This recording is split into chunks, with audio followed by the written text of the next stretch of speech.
we are running out of time, so I'm going to hand it over to Lee, and we'll close the event. Thank you. Lee, you want to sit here? No, this is fine. I don't want to cut Clark or Rich off, though, if you wanted to make some comments, as Bob was alluding to right there, about what you folks may see into the future here on this project. So feel free. Yeah, so I guess I'll also answer the question about how long I think it'll take to develop. And I think Suzanne did a great job talking about the plants.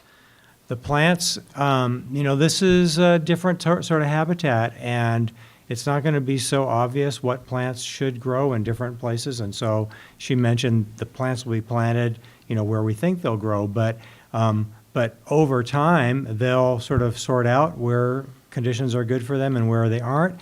Plus, it's probably going to be different from year to year. And so, you know, I would think in a few years we'll get a pretty good set of plants in there, but that is not necessarily going to be the way it's going to be in 10 years, because it'll depend on, you know, when we have storms, so when we have big storms, then the lagoon can be open maybe even all year round, so you have tidal flow and higher salinity. When we don't have much storm, then the lagoon's closed for a long time and it's lower salinity.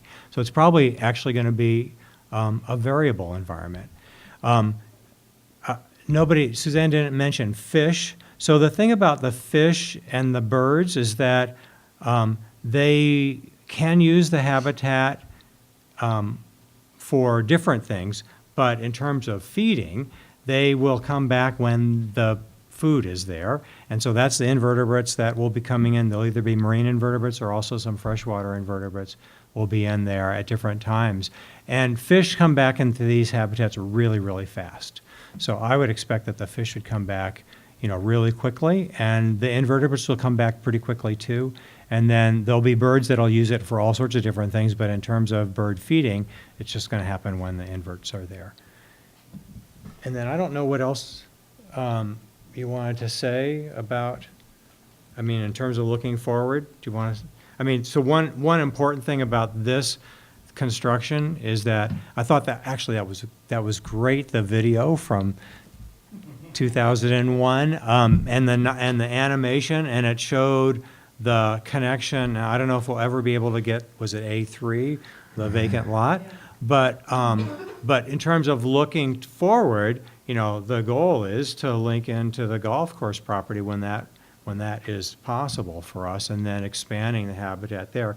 And, you know, possibly you'll be able to go farther than that, but that's probably, you know, as much as you're going to be able to do in that part of the lagoon. I guess the other thing that I've thought about in terms of looking forward is that when we first started this planning, nobody was talking about climate change. Nobody talked about sea level rise. Now that's a really big issue.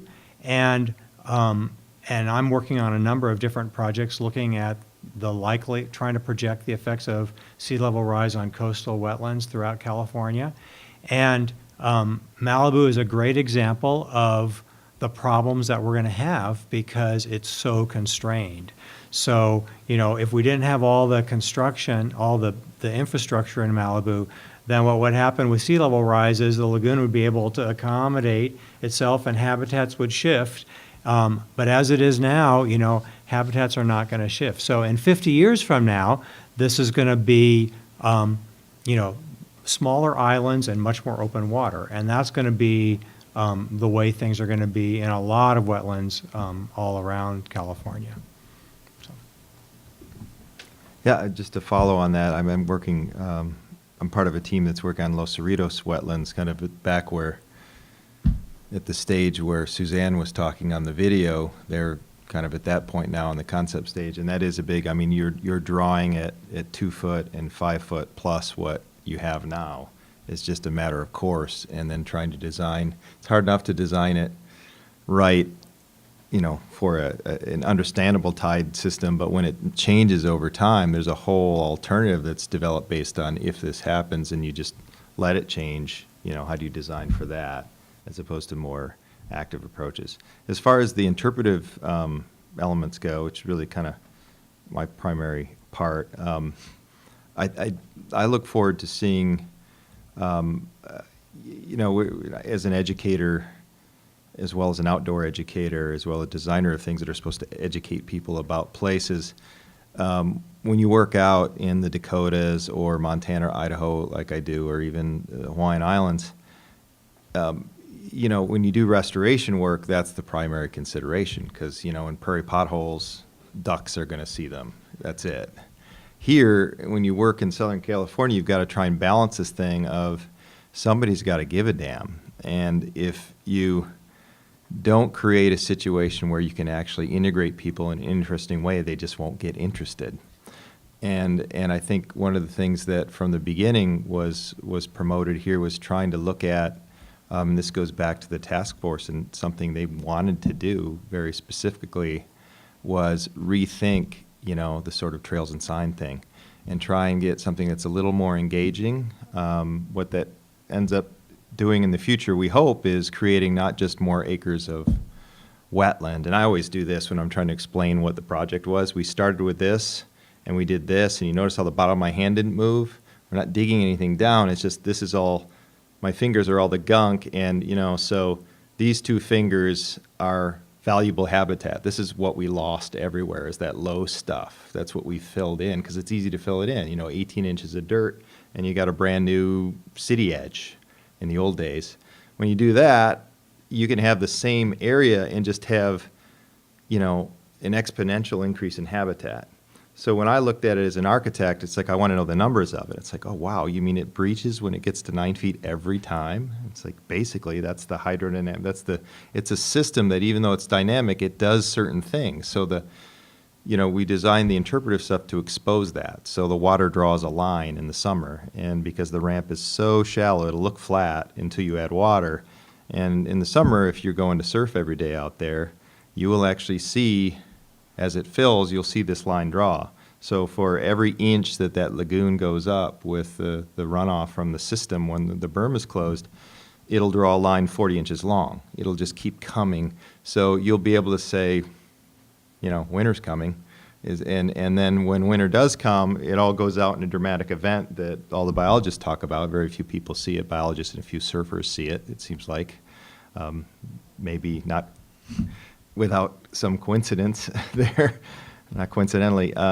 And so, these things, it's a little unprecedented, I think, because, in part because of our regulations, you couldn't go into a delineated wetland, and the reason we designed it the way we did is because we couldn't put people in structures. People in wet places need structures to walk in them, right? You got to walk on a deck or a bridge or something.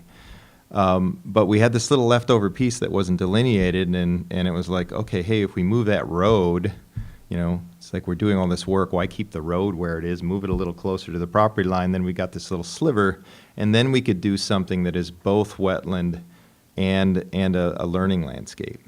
And so the hope is that we get all this extra acres without creating less Malibu around it, but also that you get a whole lot more conservationists. You get just more people. I mean, so many thousands of people go through here. If they go, wow, what's that about, and really get engaged, it's going to lead to more acres elsewhere down the road in places you might not even know about. So that's the future I'm hoping for. And I just want to follow up on Clark's comments there very quickly. This is a place where, as a biologist at Pepperdine, Malibu has been a perfect classroom for me for 23 years. So if you look at the photos on the table here, these are all native wildlife here in the local wetlands, photos that my students have taken, I have taken. The diversity that we still have here in Malibu is incredible. And I think the encouraging words that have been said here tonight will just tell us that it'll just keep getting better and better if, and this is where my bias comes in, and this is why I'm a member of EcoMalibu, if we listen to some really, really credible, very good scientists that are out there. And that's what I'm so impressed about, and that's why I joined this group. I was very impressed at how Bob was always putting science at the top in every discussion that I had with him. When he mentioned that Mark was on the board, Mark is somebody, was one of the first colleagues, biology colleagues I had here in Malibu over 20 years ago, and he's a rock-solid scientist, and I appreciate that. I've known Rich and Rich's work for many, many years. And then Suzanne also. I will go anywhere those folks go. I'll be there because that's how solid they are and the science they do. I also want to introduce my colleague, Karen Martin. Karen and I have been colleagues in the biology department for many, many years. And Karen is a beach ecologist who is really changing the way, in many ways, policy, public policy, when it comes to managing beaches.